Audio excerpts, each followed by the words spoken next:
Baik, Assalamualaikum warahmatullahi wabarakatuh. Bismillahirrahmanirrahim. Alhamdulillahi alamin. Wassalatu wassalamu ala asyrafil anbiya wal mursalin Sayyidina Muhammadin wa ala alihi washabihi ajmain wa ba'du. Baik teman-teman yang saya hormati, pagi ini kita akan belajar tentang najis dan tata cara mensucikannya.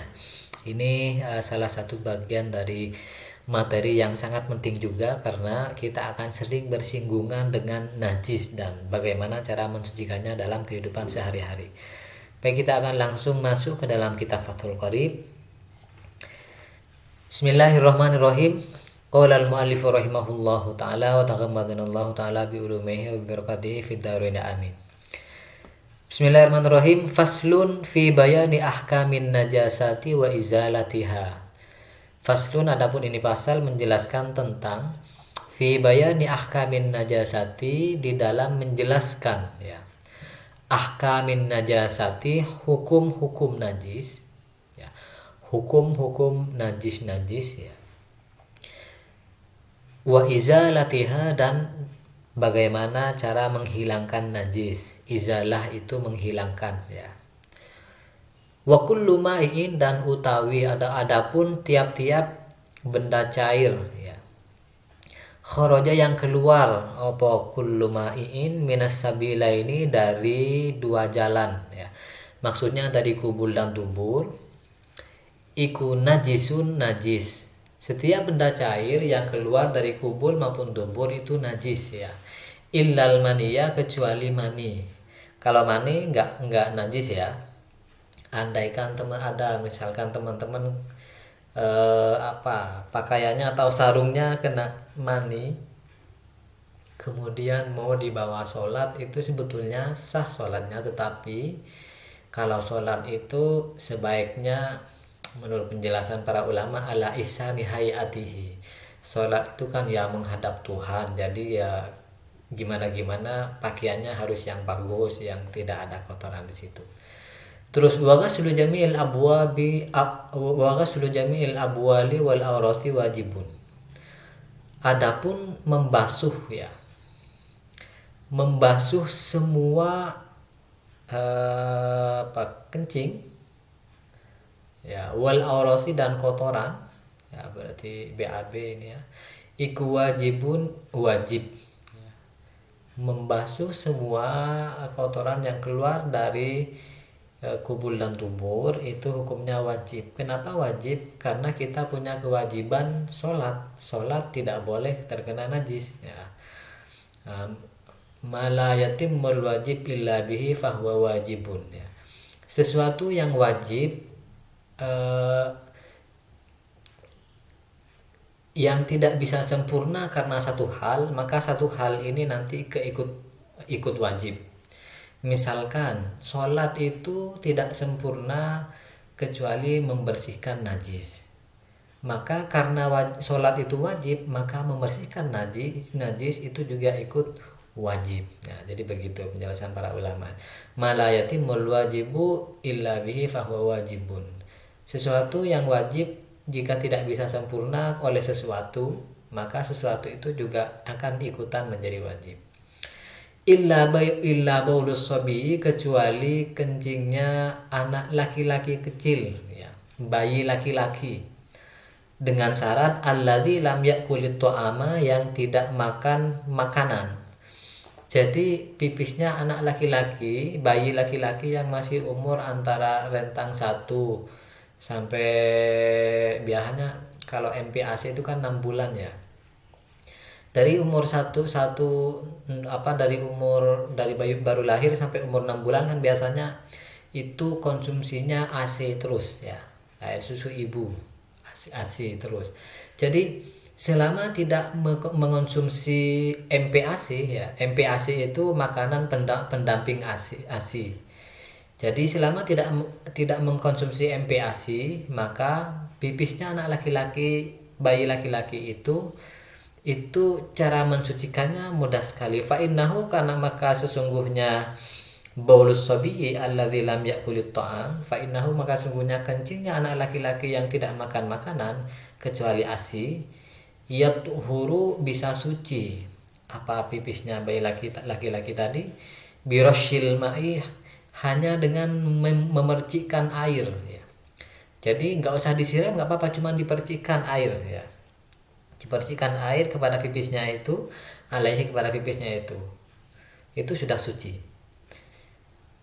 Duna baulil jariyati, bukan untuk pipisnya bayi perempuan. Kalau bayi perempuan itu meskipun hanya mengkonsumsi ASI sejak kecil, maka pipisnya itu langsung masuk ke dalam najis mutawassithah ya, yang harus disiram dan lain sebagainya itu ya. Terus wala yu'fa an syai'in minan najasati illa al-yasira minad dami wal qayhi. Wala yu'fa, dan tidak di wala yu'fa dan tidak dimakfu ya. Wala yu'fa dan tidak dimakfu an syai'in, dari sesuatu, minan najasati, dari najis illal yasira, kecuali sedikit, illal yasira, kecuali sedikit ya. Minad dami, dari darah, wal qayhi, dan nanah ya.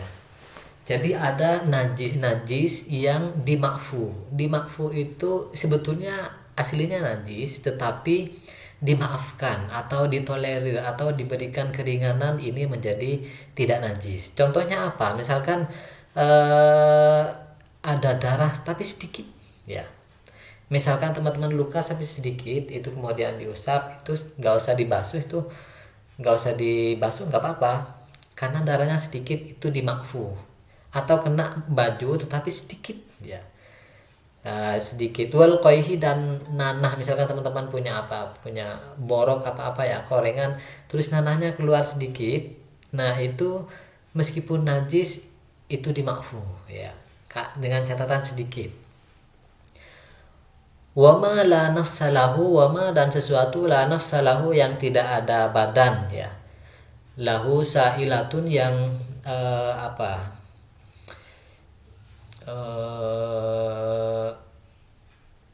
hewan kecil yang tidak memiliki sa'ilatun itu darah yang mengalir ya, darah yang mengalir. Idza waqa'a fil ina'i, apabila jatuh di wadah, di gelas misalkan. Wa mata, dan mati hewan kecil tadi, fihi, di dalam gelas ya. Atau hewan-hewan kecil yang tidak ada darahnya, maksudnya tidak ada darahnya secara kasat mata, tidak ada darahnya, misal fa innahu la yunajjisuhu, maka hewan-hewan kecil tadi la yunajjisuhu, tidak menajiskan hewan kecil tadi, kepada alma, kepada air ya, kepada ina tadi. Bisyarto, ini dengan dua syarat ya. Hewan kecil yang tidak ada darahnya, misalkan apa?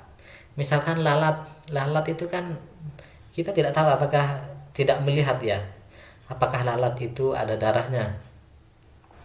Atau semut. Nah, semut kan tak berdarah ya.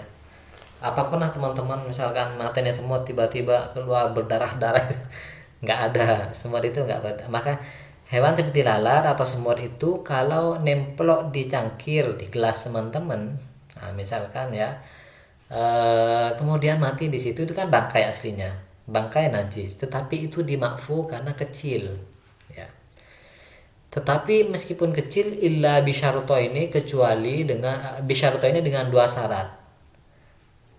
Satu, alla yughayyiruhu ma waqa'a fihi, harus tidak mengubah hewan kecil tadi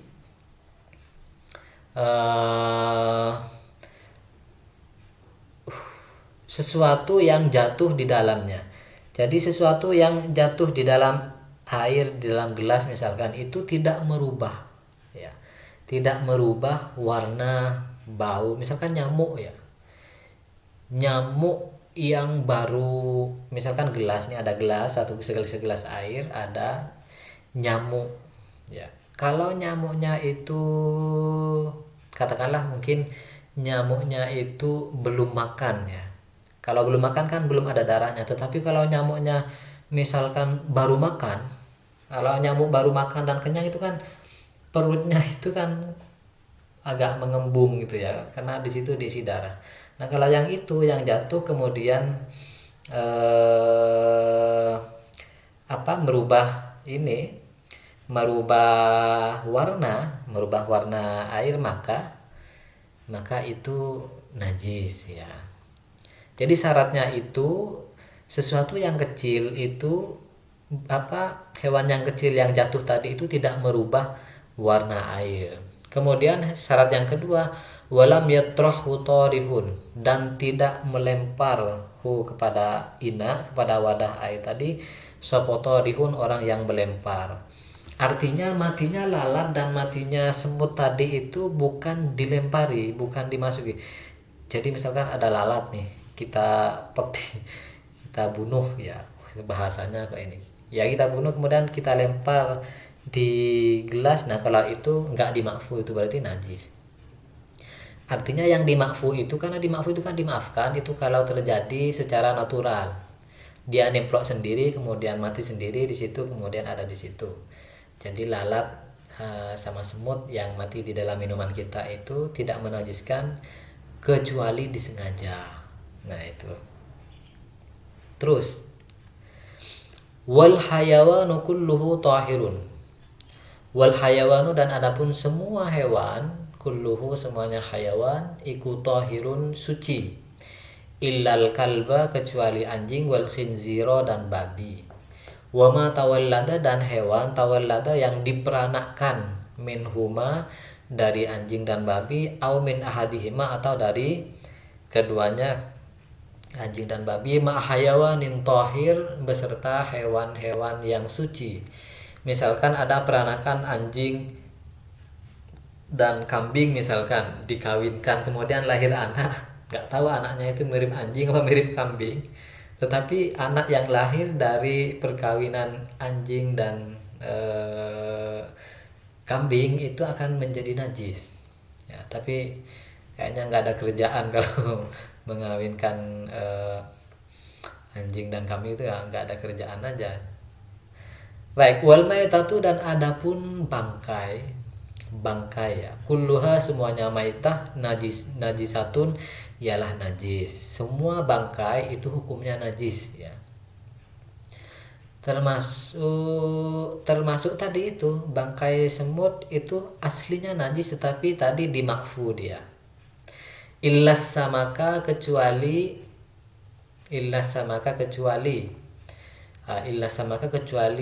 bangkainya ikan.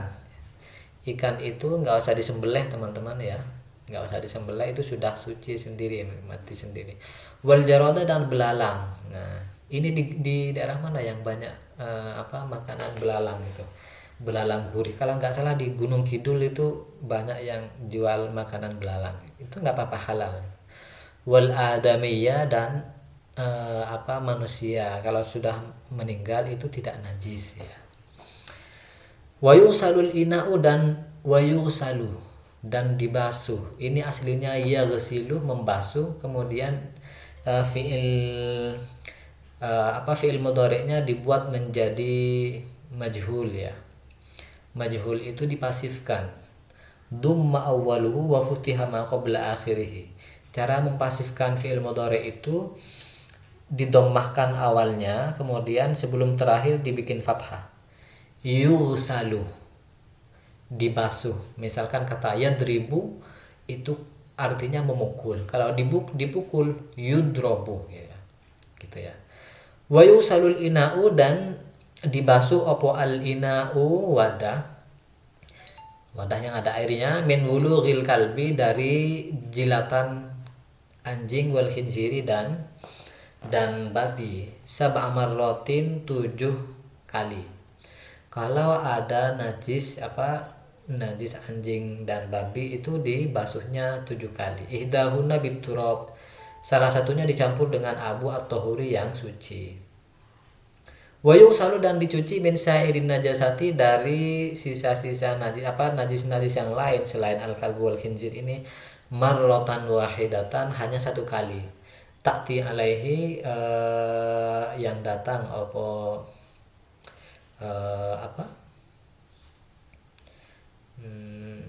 najasat alaihi ing atase, ya apa ini, sairin najasati ya, takti yang datang opo marrah wahidah alaihi ing atase sairin najasa. Jadi kalau najis selain anjing dan babi itu cara mensucikannya itu hanya dibasuh sekali. Tetapi wassalasu afdalu. Adapun mencucinya 3 kali itu lebih lebih ini apa, lebih bagus, lebih utama. Wa idza takhallalat, dan apabila menjadi cuka ya.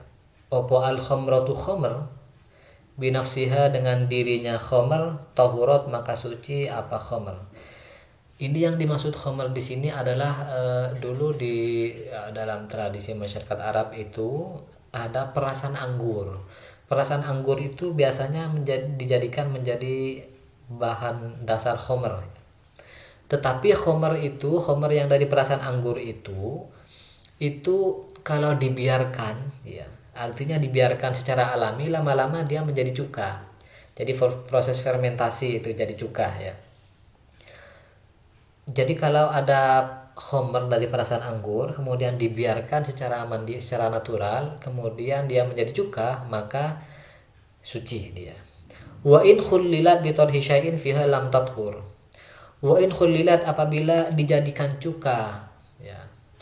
Artinya prosesnya proses ada bantuan dari manusia itu tadi. Wa idza khullilat, dan apabila dijadikan cuka apa khamr bi tarhi syai'in, dengan melemparkan atau memberikan sesuatu di dalamnya, fiha di dalamnya.